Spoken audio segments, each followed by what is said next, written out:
Is it recording now? One must not get one's knickers in a twist. I'm trying. These are the stories your granny never told. Clint Eastwood loved my apple pie. I was raising a cow and 50 sheep and 2 children. I slipped upon some spilled onions on the road and crashed my motorbike.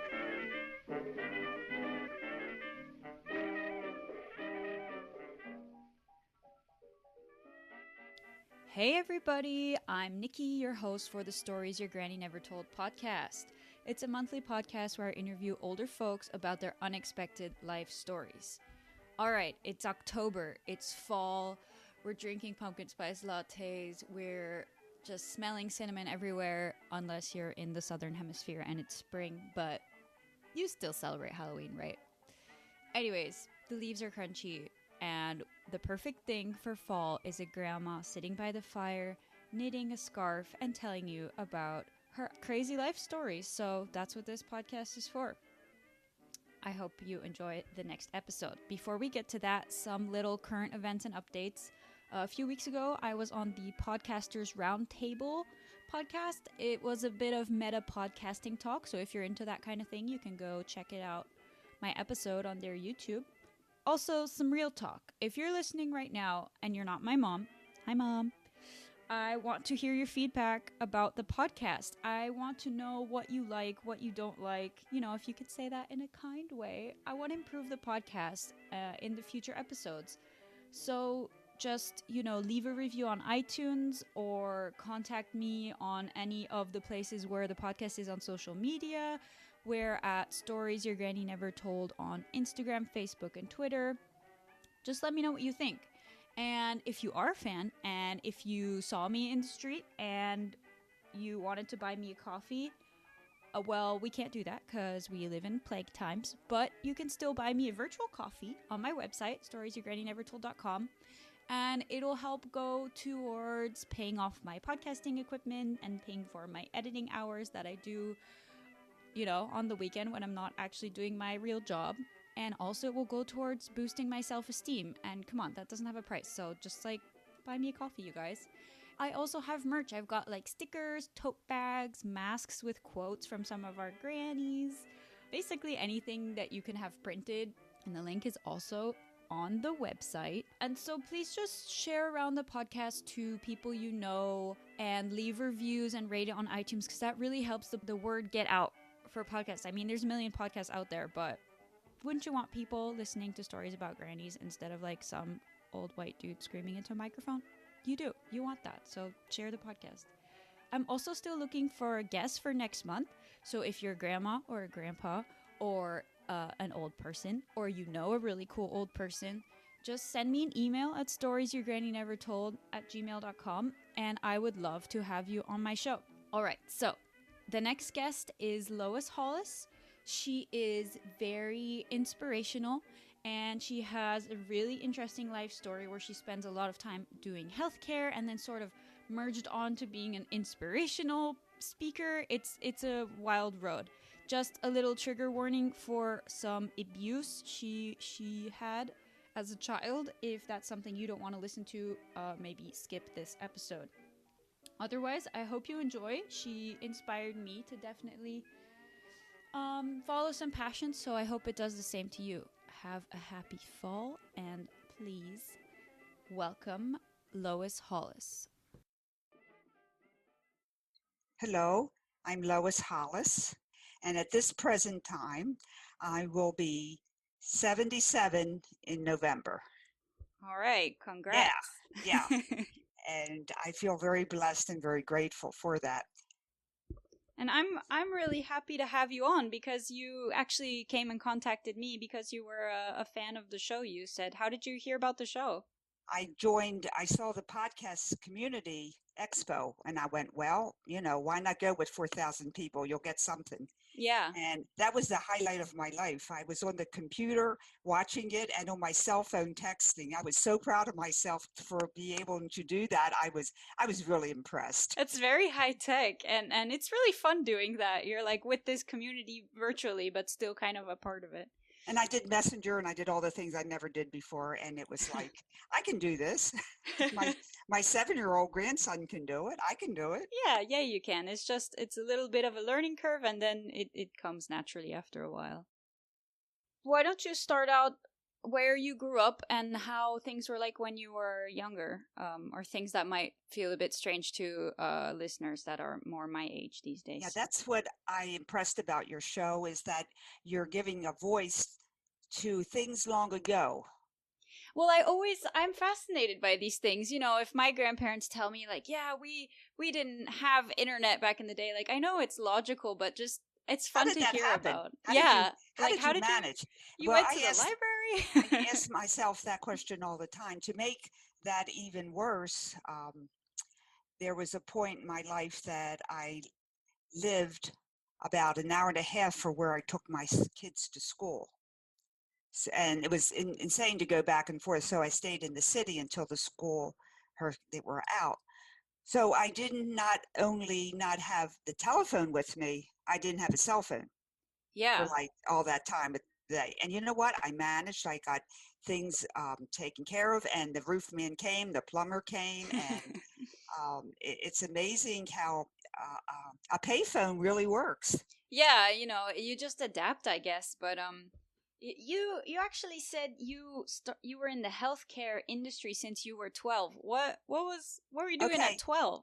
Yeah. Well, the main theme of my whole life is how to keep my health, how to be healthy. That is the theme of my entire life. I always was in the health field, always wanted to be in the health field. And I'm glad I had that passion, because I was quite ill as a child. Not genetically, but through abuse. Oh. I had a lot of fractured jaws and head traumas and that's terrible. Rib traumas, and I didn't really know all of that until later, until I had to fix them. So my whole scheme of my life is to be healthy, because I felt if you have your health, you have everything. Sure. And that really is the motto of what I have to say, is if you don't have your health, you're really not able to do your passion. Yeah, I mean, that body comes first. The body really comes first. I know it's the mind, but it's really the mind and the body. Sane spirit, insane body. Some philosopher said that once. Yeah, so I don't have a lot of memories from early childhood. I on a spiritual level, I had a near-death experience, and I can't remember if it was like 7 or 8 or something like that from one of the abusive episodes. So God sent me back. So here I am. The funny things that I remember are, it took 18 cents to get on the bus. And I remember counting the 3 pennies. What year or decade? Well, I was born in 1943, so we're talking about right at the end maybe of the World 50s, early 50s. And I remember counting. It's amazing what you remember. I remember counting 3 pennies. Like I had a diamond and nickel, and I had to get 3 pennies. This is so funny what you have to remember. But that was 18 cents was a bus ride, and it was a quarter for a movie. And we went to the movies a lot. You just have to have a quarter. And they really didn't give you food or anything. It was just the movies. So this is going to sound not very smart, but was it in black and white? Yes. Oh, yes. okay, good. Oh, and that triggers another very interesting picture of my head. My father was a radio and television repairman. And that doesn't exist today, of course. But my father worked in the like a longshoreman, and he worked extra as a television repairman to help out the family. And it was hard all the time. People had to have 2 jobs. People say you have 2 jobs now. Well, in the 50s, we had to have 2 jobs too. Okay. So it wasn't that easy either. Did your mother also work? No, she didn't. Okay, so it was more like how traditionally you're supposed to be a housewife. And that was okay. That was really, it was just the way it was. It wasn't like, it's hard to explain. Well, there was the customs of the time. Yeah, and my family was very intelligent, very smart, and they excelled in things. And my mom sewed and cooked and took care of us, and we took care of her. It was just the way it was. Um, the reason I bring up the television is because my father made our television set, and I was trying to remember the year. So it had to be, oh gosh, it was in the late 50s, somewhere in the 50s. Okay. But I remember him receiving a big box in the mail, and he put it together because you couldn't buy a TV. So you had to build your own TV? You had to make your TV. Even people who were like not really tech savvy, it was easy enough to put together, or you would only do it if you were like really into TVs? I have no idea. It's not around for me to ask him, but my father was really very technically astute. Yeah. I don't know if he could do a smartphone and all that. We didn't have that to test him, but he could put a television together and it worked. So I'd say he was tech savvy. Maybe I'll draw upon that for the tech world. But anyway, I remember it was black and white and it was small. It was probably like 6 inches or something like a computer screen. Yeah. Something like that. And we had it in the basement because that's where people had it wasn't like a living room. We had like a basement, and that was more or less traditional. And it was a row home. I was in Baltimore City, so I don't know if you remember, it was the brick walls, brick buildings and marble steps. Oh. So, and we have a big bay window in the front of the house for the basement and one for the upstairs. So people, the whole neighborhood would gather and bring chairs and sit and watch our TV in our big bay window. Wow. And we were like so important because we had a TV. Oh, wow. Okay, so you'd put it like on purpose near the window, kind of to show off. We didn't do that. We just were watching it, and then we said, "What's all that noise outside?" And I'm going, "I don't know." And they went outside. Oh my God, the whole neighborhood's. And they all had seats, and they were all, Oh, that's great. The people at the beginning sat on this, concrete on the pavement, and then the other people had chairs, and the other people stood up.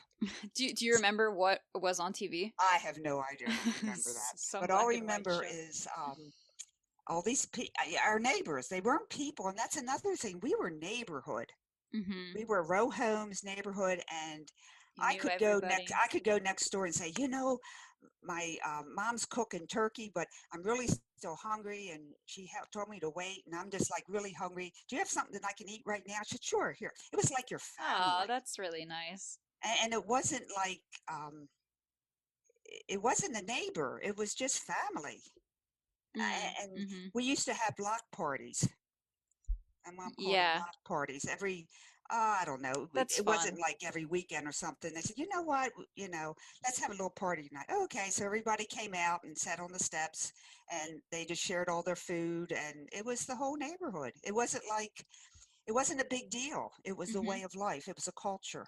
And you also said that you got your milk delivered to the door. That's such a nice old-timey image for me. Oh, I love that. That's one image I definitely have. I remember sitting in the, we'd have, before we go to school, we have breakfast, and Mom said, oh, hi, Lois, go get the milk. And I went, okay, Mom. So I'd run out, across the kitchen to the living room and then outside, and then I opened the front door, and there were 2 or 3 bottles of milk in a carrying rod thing. Glass bottles, of course. Yeah, glass bottles. And then my mom would open them. She says, oh, here's the cream. Who gets the cream today?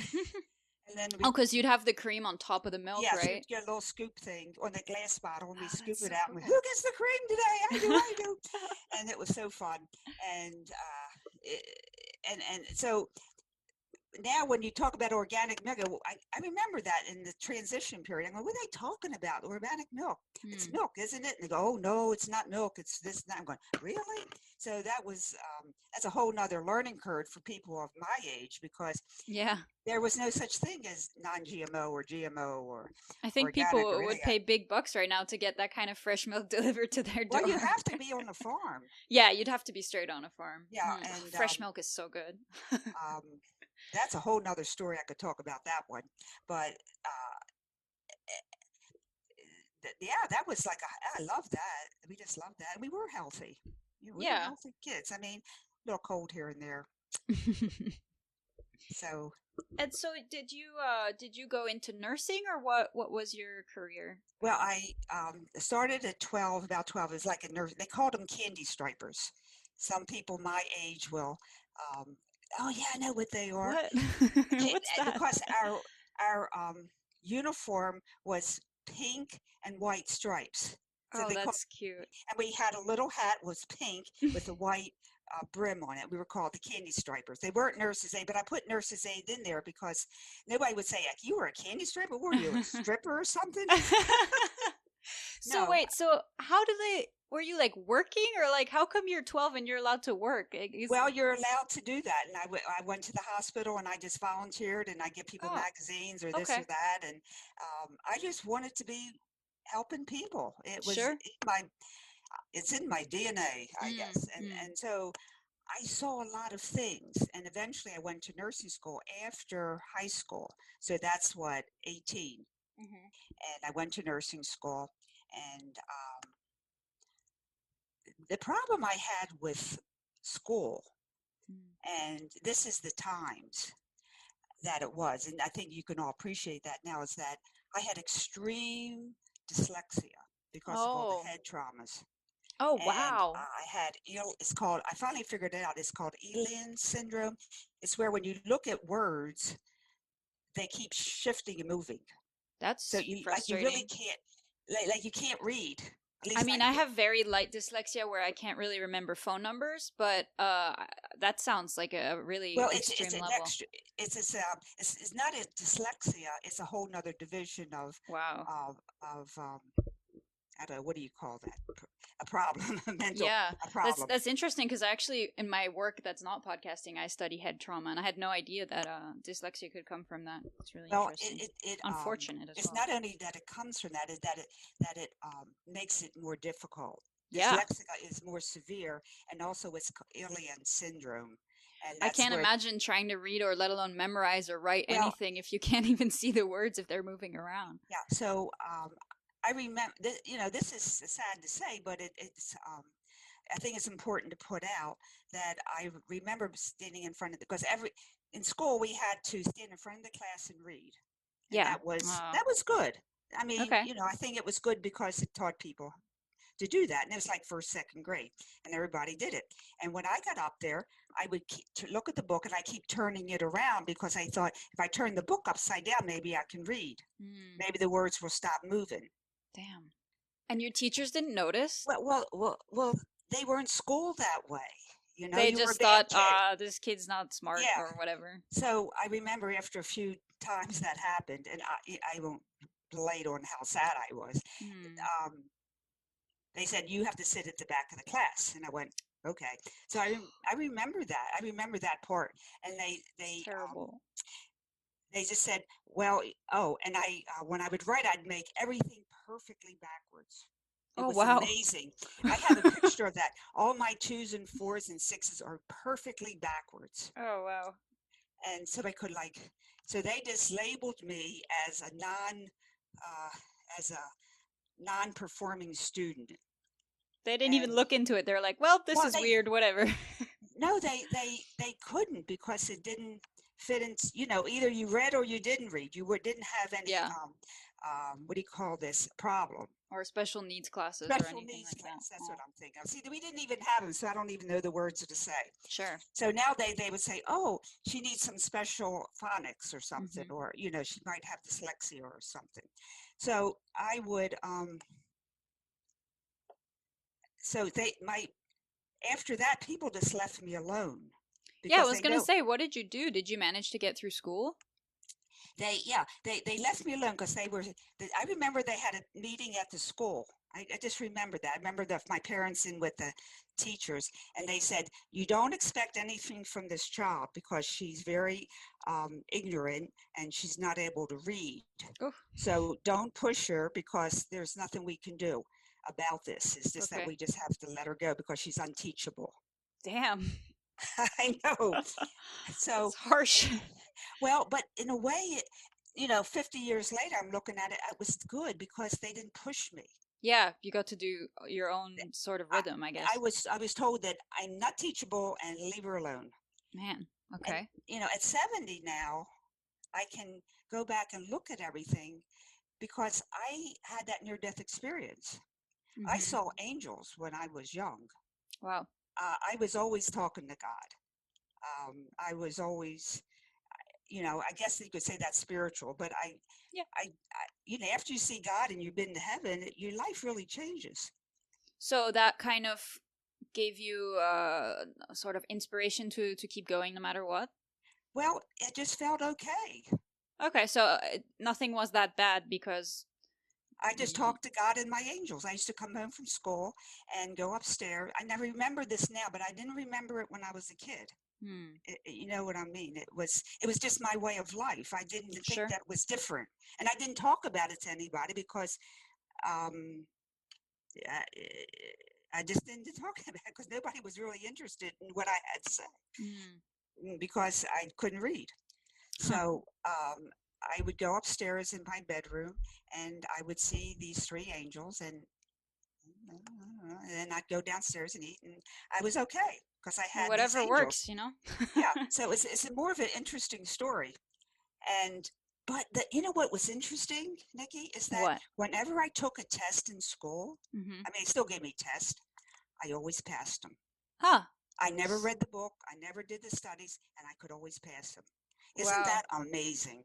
So you must have picked up enough during class to or I'm very intuitive. Yeah, I mean, maybe losing other capacities, you sort of subconsciously picked up other capacities and were able to learn better. Well, that's great though that you were able to pass, because imagine if you failed all the tests, then what could you do? I didn't read the books and I always passed. Man. But it wasn't because I didn't want to. But the thing that saved me was tap dancing. Really? I've always wanted to dance, always, and I drove my parents crazy. I want to tap. Well, no.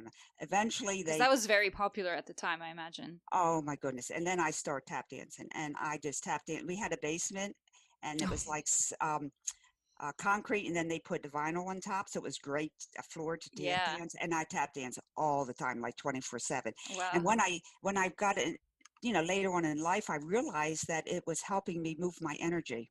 Yeah. And then I start reading, and then I could do all sorts of things when I start tap dancing. And I've done a lot of research, and you have to do the left brain and the right brain and all these exercises. I was doing that tap dancing. Yeah, you're just getting your energy out, and then you could using different aspects better. of me and my left brain and my right brain. So the tap dancing really taught me to live in this world of reading and writing and all the other things. And I tap danced all the way through high school. Wow. Is there like some specific celebrities that were famous for tap dancing at the time? Oh, Fred Astaire. Fred Astaire, right? Yeah. Ginger Rogers, and I still watch them today because I'm like, yeah. I did a little ballet, but it was the tap dance and it was the movement. And my mother was wonderful seamstress. She made all my costumes. In fact, I have an awesome picture I can send you. Yes. Of me and my costumes, and this 4-foot by 5-foot structure in our living room, and that was a radio. Oh, wow. Yeah. That's how big our little radio was. Today we have the cell phone. It was 4 foot, and that was our radio. And that's how big. It was almost as big as me. Wow. So I have to show that to you. But the tap dancing really got me to learn how to read and write. And it's not every day that you hear that. And, well, I researched it, and it's all about the movement. And there are certain exercises you can do now for a kid that is dyslexic. They can use the right hand, the left hand, and coordinate with the brain. So I think it could be it could be more. It could have done faster if I knew that, but nobody knew that. They didn't even think there was a problem. They're just stupid. Yeah, they're like, well, whatever, can't read, next. Exactly. So I tap dance and I became smart. So how about that one?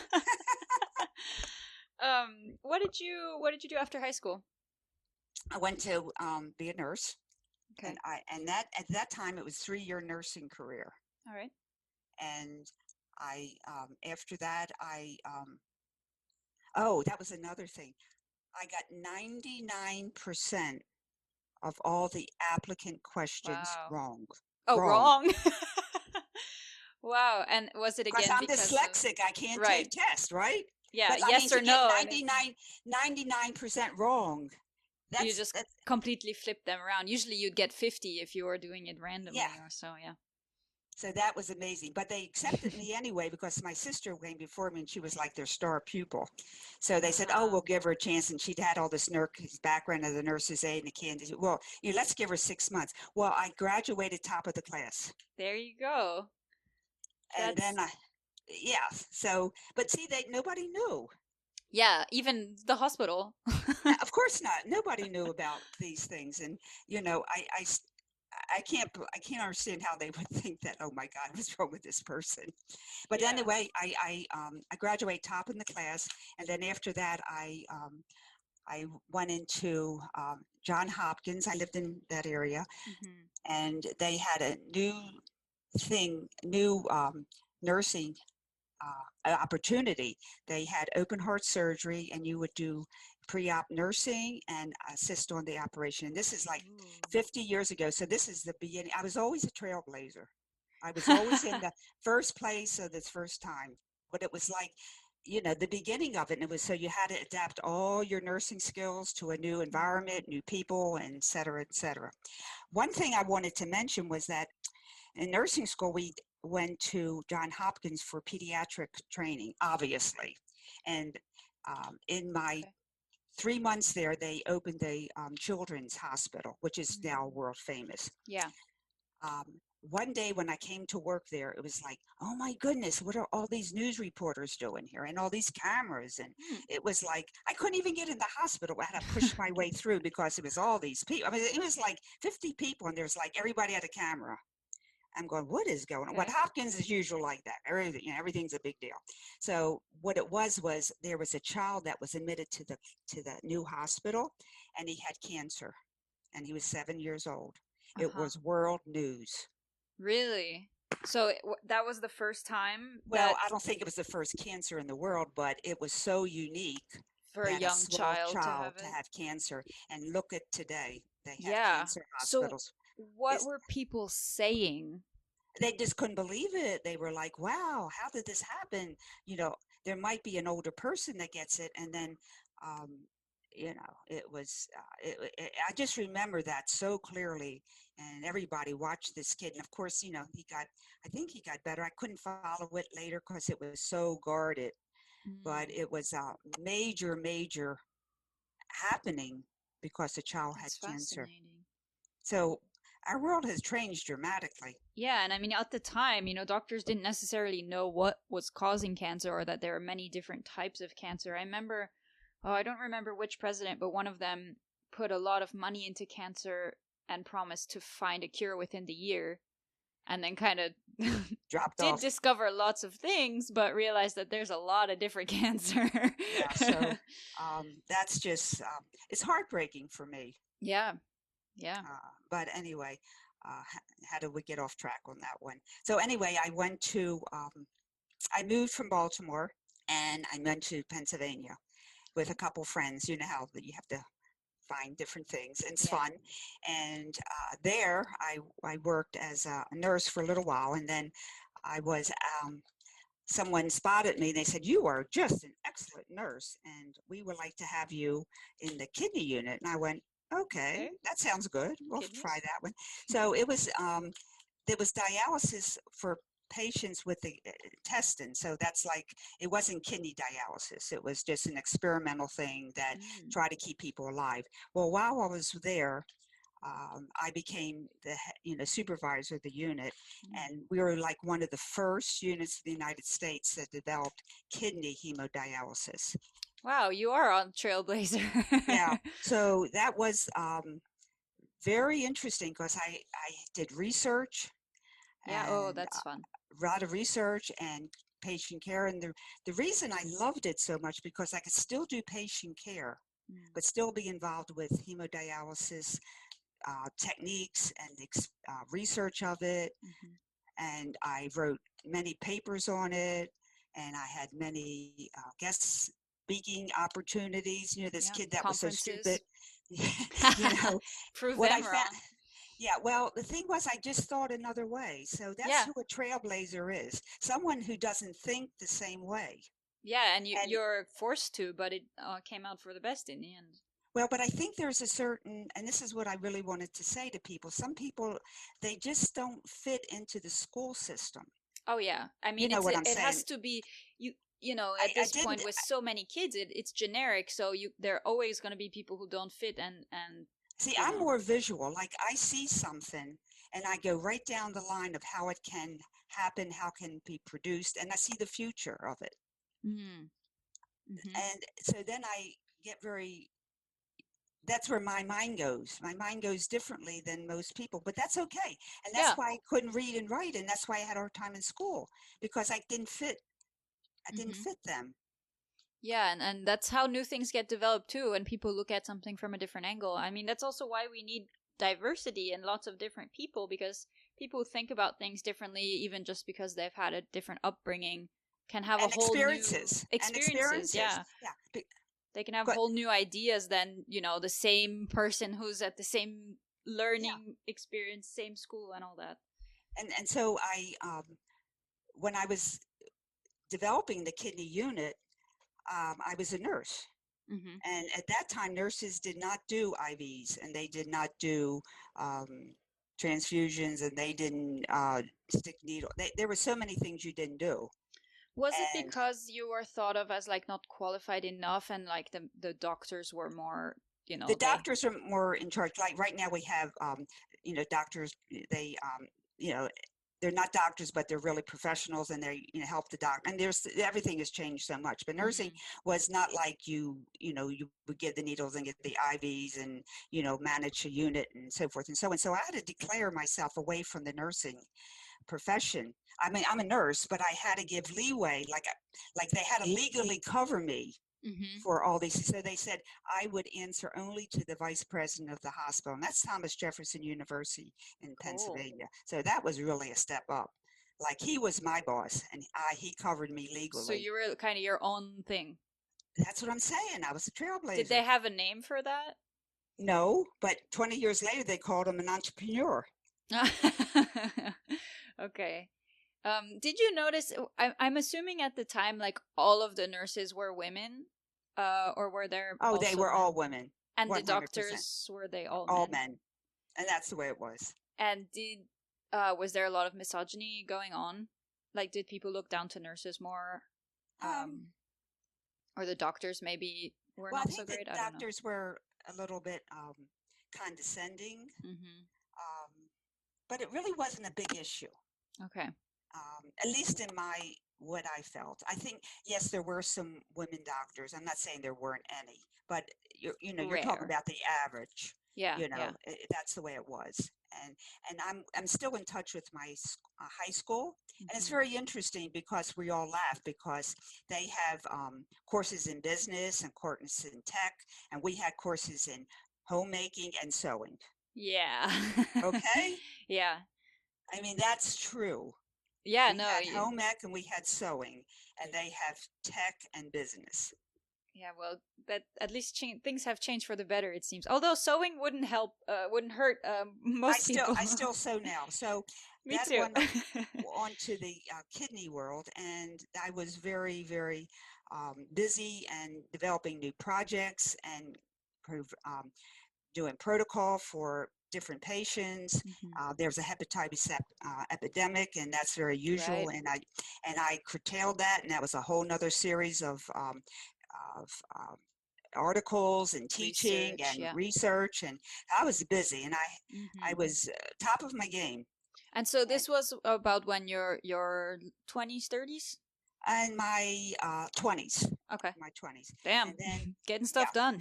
I was a trailblazer, and I finally found the niche that I probably was looking for, because I just do things differently, and I'm a different thinker. Anyway, so then I got married, had children. I lost 3 babies, had 3 babies. So, I mean, that's a whole nother hour. And then in my 50s, I became physically ill because of all the brain traumas and bone traumas. So that followed you your whole life? Well, of course you don't, unless you get somebody to fix it. You're just, you're going to fall down one day.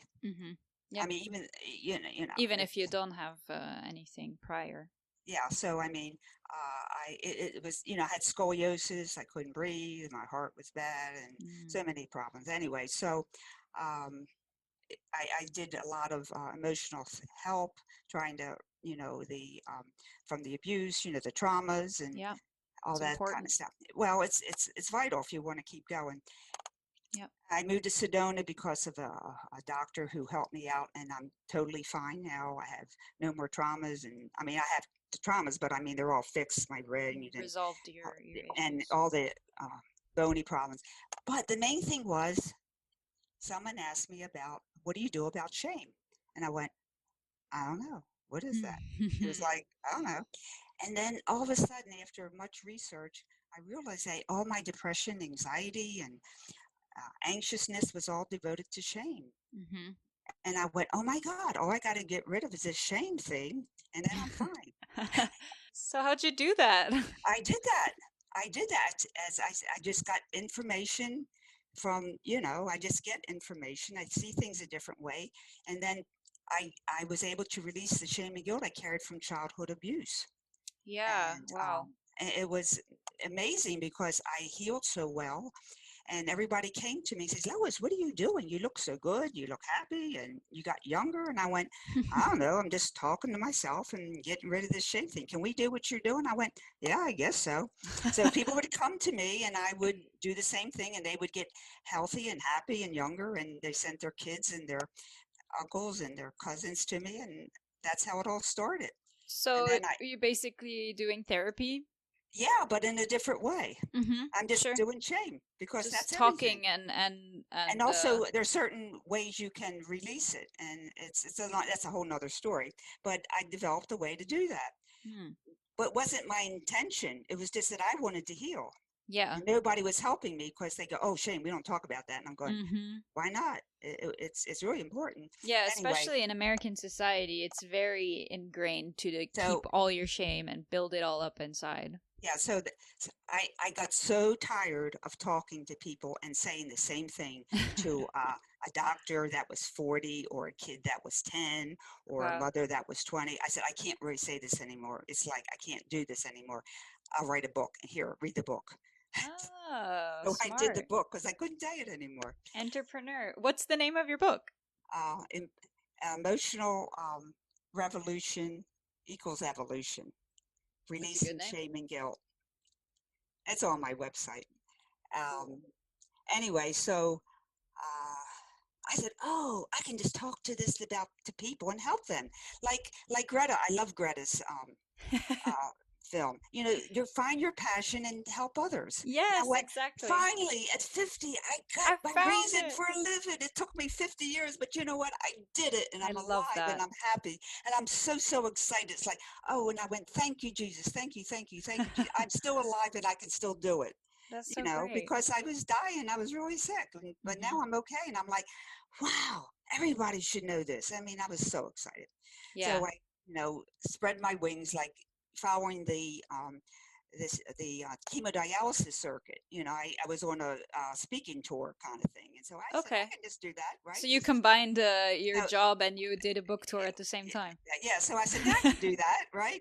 And then, oh my God, I'm start talking. People go, oh, what's your topic? I said, oh, we don't talk about that. I go, why not? They said, oh, no, that's for, and we don't have any because we don't talk about it. If we don't talk about it, Well, we ain't got it. right. And Problems don't exist if you don't talk about them. and they went, no, you're really a delightful person. I love the way you speak, but you can't talk about that stuff. And then I'm going, why not? And then I was having a hard time explaining. I said, can't you see it? Because I see things. Yeah. Remember the visual thing I was talking about? Mm-hmm. It just comes to my brain. So I said, I'll make a movie, right? Oh, okay. Right? I mean, that makes sense. So I Yeah. said, okay. And then I was in Sedona. They have their own movie school there. And I went, oh, just go there and make a movie and that'll be fine, right? Okay. I never did that before, but why not, right? And I go, oh no, it's like $3,000. Oh, I don't know if I can. Oh, geez, maybe I shouldn't do it. Well, but anyway, so that day I walked to the, I had to go to the mailbox to get my mail, and I got an envelope, and I'm going, I don't know this company. What is this? I wonder if it's the wrong name or something, but it's my name, but I never know this company. So in it was a check for exactly the same amount as the film school, $3,200. It was a stock that sold when I was married to my ex-husband, and they had to dispense the profits. Wow, what a crazy coincidence. And it was exactly the amount. That's Nikki, crazy. that is crazy. Is that not crazy? Ask and you shall receive, I guess. Wow. So you went. So I said, okay, God, I got it. Yeah. At that point, it's just, okay. Okay, God. So the next day I said, okay, here's my money, enrolled me. And that was it. I mean, seriously. So you went to film school? I went to film school. Why not, right? How was that? Were you the oldest student? Of course, I'm always the oldest student. No matter where I go, I'm the oldest student. And it's okay. It's fun. And it was very difficult because it was all this tech stuff. And I was going to say, how do you find that compared to school before where you were struggling? I know. Thank you for acknowledging that. That was like way over the top. And like, I was like this, but I got that check and I, okay, God, you gave me money. You got to tell me how to do this because this ain't working. So what I did was I'm very creative. I can think of 4,000 ways to spin a top. And I can help anybody with anything. I can just think that way. So the guys it was mainly younger kids. They didn't have the maturity or the experience that I had. Yeah. So they couldn't think of a topic. But they could do the tech. Exactly. So you always make, in film, you make deals. You make deals. You do the tech and I'll help you with your creative film and how to plot it out and so forth and so on. Deal. So I had deals. I helped them with their creative process and they helped me to get the movie, cutting the film and editing and this was like all in the computer? Yeah. Well, I mean, we had to take photography and do the film and all that kind of stuff. And I had to get children to be child actors because they're the emotions. And I have that on my website too, how the child actors are the inner parts of ourselves and all that kind of stuff. And it's really clever. Anyway, I mean, because it's thinking out of the box. And anyway, it got done, and a lot of people have used it. And so I now work 15 years. So you're saying after this film school, you made the film? Yes, I made the film in film school. Which was based on your book? Or like the same process? Some of the same process. I explained the process, and now people have really enjoyed that, and they're going, "What's more?" And I'm going, "What do you mean, what's more?" So now, 15 years later, and I have to thank the virus because it really opened people's mind because people would never talk about shame and guilt. I mean, I'm serious. I just gave up. Yeah, I know. I started just doing research and all my other things. And I said, God will let me know when it's time. So all of a sudden, the whole world opened up about a year ago. And people were calling me, can you talk about shame and guilt? I went, oh, my God. You're finally. You're asking me. I said, thank you, God, for letting me live long enough to do my work. And so I'm doing that right now, doing podcasts and helping a lot of people realize what shame and guilt is and doing the process that I did in Sedona 15 years ago. And I am doing another film in January that's going to make shame and guilt visible so people can see what I see. So I can't retire, and I love being what age I am. And I just love finding another a way to do my passion. And that Greta's right. When she gave the advice, you just find your passion, and it may take a couple years and you'll get that check in the mail. Yeah. You is your film like easily accessible? I'm guessing it's not on YouTube. I don't know. Yeah. My film's going to be done in January, so the other one is accessible on YouTube. Oh, the other one's on YouTube. Okay, cool. Yeah. I'll put all the links in the show notes for that. It's fun. It's a fun movie. Cool. But I'm going to do it. And the one in the next one that you're making, it's going to be a similar topic but done differently? Yeah, it's going to actually show how shame and guilt looks like, how I see it. I see it. And I'm going to show what I see so that people can understand it's an actual thing. It's not like, it's a thing. Okay. That's all you can call it. It's a thing. And I'm going to show how it transfers and how to get rid of it, and how it's not important in your life. It's important in your life if you have it, but it's not important to have it. Oh, So yeah. I'm changing the Okay. culture. Wow. Well, that's great because I think it's important. People need to address that for sure. So I really like to make the interview here about just following your passion, even though the people say, you can't do that. That doesn't make any sense. People don't need it. If you really feel to do something, God gave you that. I mean, I had a near-death experience, and God just told me that's what I'm doing. And it took many, many years, but if that's what you're supposed to do, you're just going to do it. And there, He's going to help you. And what do you recommend for people who don't have a passion? I have a few friends, or at least they don't know what it is. I have mine, but I do know, I have some friends who don't necessarily have one, and then I don't really know what to say. Okay, I had that problem when I was probably in my 40s, because my kids were growing up, and I'm going, oh my God, they're all going to leave. Well, they should leave. And what am I going to do? I don't know what I want to do. But nursing was kind of a passion, but not in that way for you? And not that way. I wanted to help people, but afterwards I got more creative. Okay. So what I did was I read something. I didn't know what I liked because I was so abused. You know how you're in traumas. You don't know yourself because you've been so abused. Sure. Okay. And you don't know what you want. And people say, oh, follow your passion. I go, oh, shut up, because I don't know what my passion is. So what I did, I took sticky notes. Okay. Sticky notes, and I love to dance. So I put that sticky note on me. Okay. And then I love to eat chocolate cake. Yeah. I love to hear opera. So I would have to tell myself what I like. So you'd like build this wall of sticky notes of all the things that you liked, and you could see like, look, I have these passions, or this is who I am. Exactly, but I had to see it. Okay, yeah. I actually had to see. That's a good technique. And I don't, I'm not trying to tell people the therapy or anything. I'm just telling you what I did. What you did, yeah. And I put sticky notes on a wall, and I would look at them and go, I like chocolate cake. I'm okay. And I like to drive. I like to swim. I like to dance. That's who I am. And that was amazing. After months, I started finding, I like to do that. I like to do that. That's what I do. Oh, and I would compliment myself. Oh my goodness, I made the best spaghetti I ever made. I did so good. Yeah, that's important. Self-care is a big deal. I had to tell myself that. I did good. I got lost today in going to the food store. But I only got lost for 5 minutes. I only got lost 5 minutes. I did so good. Yeah. I could have been lost for an hour. I feel like this is such widely applicable advice for everyone. So I needed to tell them, and there is a theory on that. You have to have so many positives to cancel out one negative. Because I was told I'm stupid, I'm dumb, I'm not worth anything. Leave her alone because she's not going to amount to anything. I was told that by many people.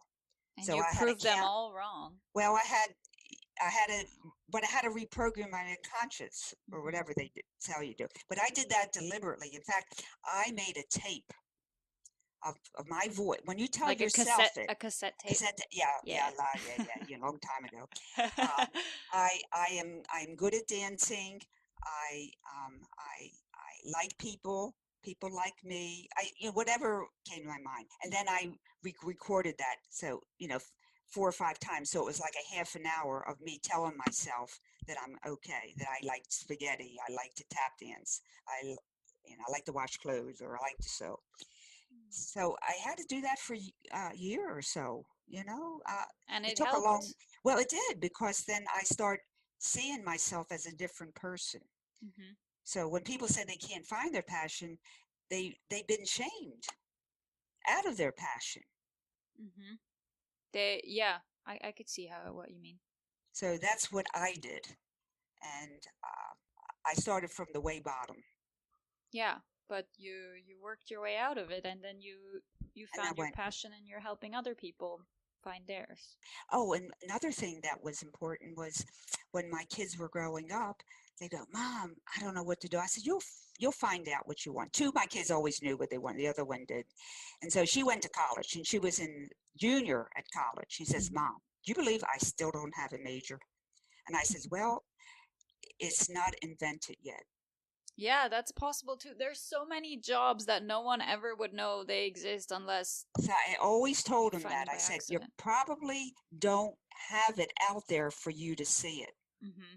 But I guess eventually, if they follow stuff they like, they'll end up somewhere near that, or they'll be the one to invent it. Exactly. In a way. Like me, I had to invent I have a new research study now on shame and guilt. It's by itself. I'm a shame guilt educator. That's what I do. And do There's you no- take the approach to that from this sort of healthcare view, like from your nurse education? Well, it's still in the nursing helping field. Yeah. Okay. I'm still helping people Mm-hmm. because shame and guilt helps you, makes your health go down physically, emotionally, spiritually. Yeah. It's a bad guy. But anyway, I'm not, doing a discourse on that. I just want to say that it takes away from you your passion. Mm-hmm. Well, anyway, so my daughter called me one day. She says, Mom, I know what I want to do. And I went, oh, I'm so excited. They just offered IT in the college, information technology. Yeah. She said, that's what I want to do. And I said, you were right. They didn't invent it yet. That's why you couldn't find it. That's perfect. That's cool. We need more women in IT anyways. Well, yeah, it's great. I mean, it's awesome. But I mean, you're right about that it wasn't invented, or you're going to invent it. Mm-hmm. That's why you can't find it.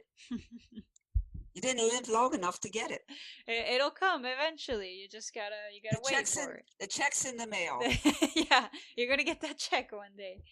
I have in my notes that you said something about a helicopter ride, and I'm really curious what the story is. Oh, that is so fun. Okay, back in the day, I wanted to go to Europe. Okay. I was in the kidney field, and I was working 24/7, really. So you need 7 days a week. I was really, really exhausted. So two of my friends went to. We were all planning to go to Europe together. Mm-hmm. We're going to go to Italy and Greece. And I went, that's perfect. I want to do that. Yeah. And this is what I was 32. So that's what 40 years ago. That's a good 45 years ago. And we were all planning. So excited because I'd never been to Europe before. Anyway, the two of my friends canceled out. And I went, oh my God, no. But I'm going to go. I was like driven to go. I just had to go. And my parents were so upset. I mean, in those days, really. But I did go. And why it was not good to go all by yourself? Well, people didn't do that. 40 years ago, you didn't do it wasn't as acceptable as it is now. So you, like, as a woman, you shouldn't travel on your own? Probably. Yeah, I think that was more of it than anything. But today is like, well, of course, it's going. But I'm going. Okay, so I went, and I was in Rome, and I just loved it. And of course, I wanted to go to a Greek island cruise. Of course, if you're around Greece. So I was in Rome, and the next day was the boat left from Piraeus in Greece, in Athens. So from Rome to Greece is like a half an hour airplane ride. Okay. And a plane leaves every hour on the hour. So, it's really not a problem. Easy, It's like a shuttle almost. Rome and Athens is just like. So I took an 8 o'clock flight from Rome, outside of Rome, to get to Athens. And then there's like a 15-minute ride from the airport to the docks. And I went, I'm fine. The boat doesn't leave until 6, and I got an airplane at 8. Right? Yeah. So I should be there at 9 o'clock, have the day in Greece, and just go right there for the boat, right? Mm-hmm. Well, that plane was canceled. I went, okay, there's another one at 9. Italy. That was canceled. Seriously, they had 5 cancellations or something like that. It was just like, and then one plane broken. So I got to Piraeus at 6:30. Oh, no. The boat sailed. They're not going to wait for me. So I went right to the airplane, concierge, and I said, it's not my fault that, you had like 6 planes. She said, oh yeah, we had it. It was a horrible day and this and that and that. I said, but I missed my boat. She said, well, that's okay. We'll take care of that. And I said, okay. she said, we're going to helicopter you to the boat. It's only, it's just a little bit outside of port, but a boat would be hard. So we're just going to helicopter you in the morning, be here at 9 o'clock, and we'll just helicopter you over to the boat. I went, okay. Just the She said, thing that they do. and I went, okay. I mean, it wasn't like, oh, please help me. No, they said, I said, no problem. It was our fault, and we apologize for the inconvenience, but spend the night in Greece, in Athens, and be here at 9 o'clock or something like that, and we'll just helicopter you over. And we do this all the time if there's a problem, not an issue. And I went, okay. And she said, oh, no cost. We'll do this as complimentary because it was our fault. Okay. And I said, okay. I was there. I got in the helicopter. Never been in a helicopter before. Yeah. And I mean, it was low level because they didn't have to go high. It was just like, little ride, maybe 10 minutes, 15 minutes, something like that. And they have a little landing deck on the boat. Wow, VIP. And I'm a nothing. I'm just like Lois Hollis from United States that missed your plane. That's all. And I went down and on the thing, and I got off, and oh my God, everybody knew me. Oh, how was the helicopter ride? Was it scary? It was so fun. Oh, because it wasn't that high. Do you know what I mean? It was just like, it was like a shuttle. It was like a fast car or a fast boat.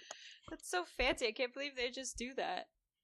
I don't think they do it anymore. What do you think? Well, yeah, I doubt it, but you got really lucky with that one. So I think I was meant to go to Greece and do the Greek islands, and I had such a wonderful time. But I always remember, I tell people, they go, oh, Lois, that didn't happen. I'm going, yes, it did. I mean, it really did. Now I've recorded it, so you can play the recording for them. I can play the recording for them. But that was, and unless you're extremely popular and very wealthy, they would never do that to you. And you wouldn't expect not it. Nowadays, and I know, especially just for one person. And I'm not even a celebrity I mean, you know what I'm saying. Maybe they thought you were fancy because you were from America, so it was a big deal. I have no idea. But anyway, God was with me. I think God gives you go where you need to go. I think that's where it is. And, it just reaffirms my faith. That's all. So that was, and then I was able to, when I was a nurse, a couple of my friends called me and said, Lois, we're going to be a nurse at the track. I said, what track? She said, the Indy 500. Mary Andretti is going to be there. I went, you can be a nurse. She said, yeah, come. And I went, okay.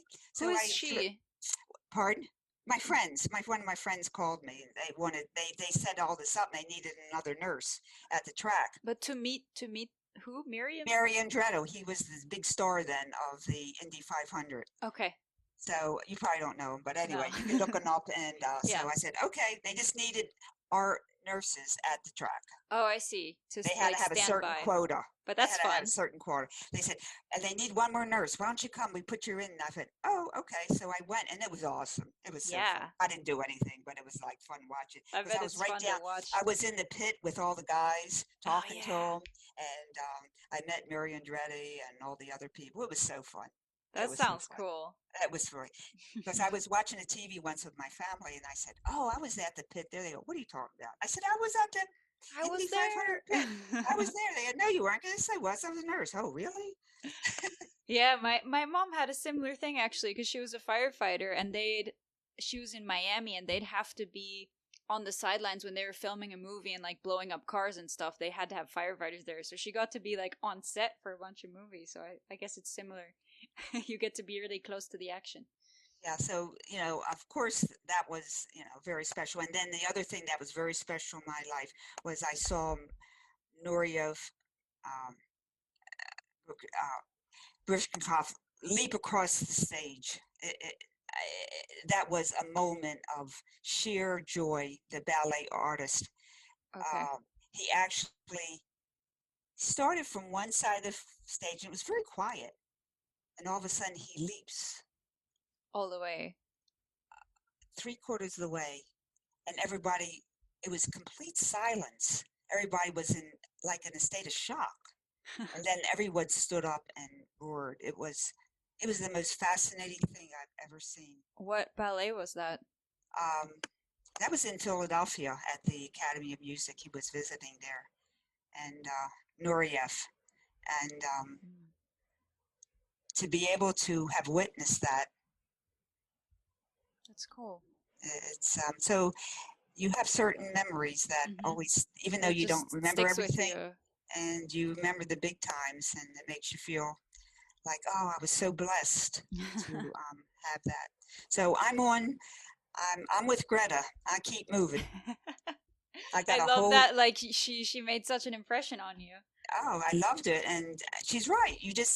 I don't ever think about my age. I just keep. What's in my mind is what I have to do. Now I have to do the film. I don't have to, but I'm doing the film, and I'm getting all that lined up, and that's where my mind is. My mind isn't how old I am or what I can't do or something. I just keep doing what I'm doing. What's the biggest change you've seen over the years, just in anything? Well, the biggest change is the technology change and how it made people less social. Well, even though they think they're less more social in person, I guess. Yeah, and there's you lose something with that. Like I would send you a text, and I would go over to my next door neighbors and say, "Oh, I need this or that." I would have more communication with people, right? Instead of just texting. And that, to me, that was difficult to. That was my hard thing to learn, because whenever I want to meet somebody, when I talk to them about this or that or find information, I always go to their place of work. Like I would go to the library to talk to the librarian, or I talk to the police department about something. I like to talk to people in person, but especially with the virus thing, you can't do that now. So it's it was difficult for me now, but I'm getting better on the phone and texting, and it's a way of life. So I have to adapt. It's not their problem; it's my problem. And at the same time, it does allow you to talk to people who you would have never talked to exactly. before. There's always a good point to it. I'm just saying that that's the hard part for me. But hey, if you want to keep moving, you got to move with people. Sure. And I'm so grateful you have your show, because it preserves these memories. Yeah, that's why I'm doing it. So I'm glad you agree. And it's very, very important. And I'm very impressed that you're doing that. And I thank you for this opportunity. Well, thank you for guesting. My last question is, well, you know it now because you've listened to the show, but I always ask what your advice is for my generation. Try to make that personal communication, even though it's a virus thing right now. That's not going to last forever. But my emails are more, okay, yeah, I got it. Okay, reply now. They're not one word. Try to put a couple more words in it. So you try to give things a personal touch. Your and emojis are nice too. So I mean, emoticons. But I know you're busy, and my daughters are just got the kids and they're working and the virus. I mean, like, they're lucky if you get a thumbs up. So I mean, I'm not saying that, but if there is that possible thing, and the world will change, be a little more personal with people, and it's good advice. I solid. I think the younger generation and the older generation is probably the best match we have. What do you mean? You have what we need. And I have what you need. Yeah, that's true. We can teach you about the tech, and then also your lifestyle. Yeah, the advice is what's important to us. Stuff that we've lost. Yeah, because I would ask you, what advice do you have? Oh, hey, no one's asked me that before. What advice do you have for people? Because I'm at a loss sometimes. They go, "Oh, that's really a big deal, Mom." It is. I didn't know that. I mean, I don't know. Like, you don't know. What is your advice for us, for people? My main advice is kind of similar to yours. I like to tell people to put themselves in other people's shoes more often. Just because of there's so much otherness and hatred and stuff going around right now. I thought if you try and, you're angry at someone in the subway or whatever, and then you try and put yourself in their place and realize maybe they have their own problems they have to deal with, and that's why they're angry. And I don't know. I think that's helpful sometimes. Well, that's called emotional intelligence. All right. And also, that's all shame and guilt. Hatred is shame and guilt. It's all shame. I appreciate that. And everyone has a talent. They really, really do. And that's what I think I like the word collaboration. Yeah. I like your point that the young people and the old people need to work together because, I mean, that's how things started out as well, in like villages or whatever. You'd learn from the elders and then the young people would do their own thing. I like that idea. And I'm so grateful to be able to live this long and to be effective and keep working on things, because I got a lot of work to do, because it took 15 years for the culture to say, okay, you can talk now. So I lost 15 years, so I got to make up for it. You've got your hands full right now in terms of shame and guilt. There's a lot of emotions coming out right now. So, really? You got your work cut out for you. Yeah, so I'm happy, but thank you for everything. And so that was Lois Hollis. I hope that you found her entertaining. She definitely upped my mood. I was having one of those dark, thinking about the world burning kind of days, but listening to Lois kind of made me want to go outside and watch birds and stuff, so hopefully it has the same effect on you. If you like that and you want to hear more, the episode drops every 14th of the month on iTunes, Spotify, Google Podcasts, there's Amazon Podcasts now, wherever you get your podcasts. Please review, put 5 stars, share to everybody. I already said that in the intro. Talk to me. I want to hear what you have to say about the podcast. Send this to your grandma. Get your grandma on my show. Let's make her famous. We can do this. All right, everyone. I hope that you have a fabulous month and pet 4 cats for me and then send me pictures of those cats. I love all the grandmas and grandpas out there, and I send them really big virtual hugs. Bye!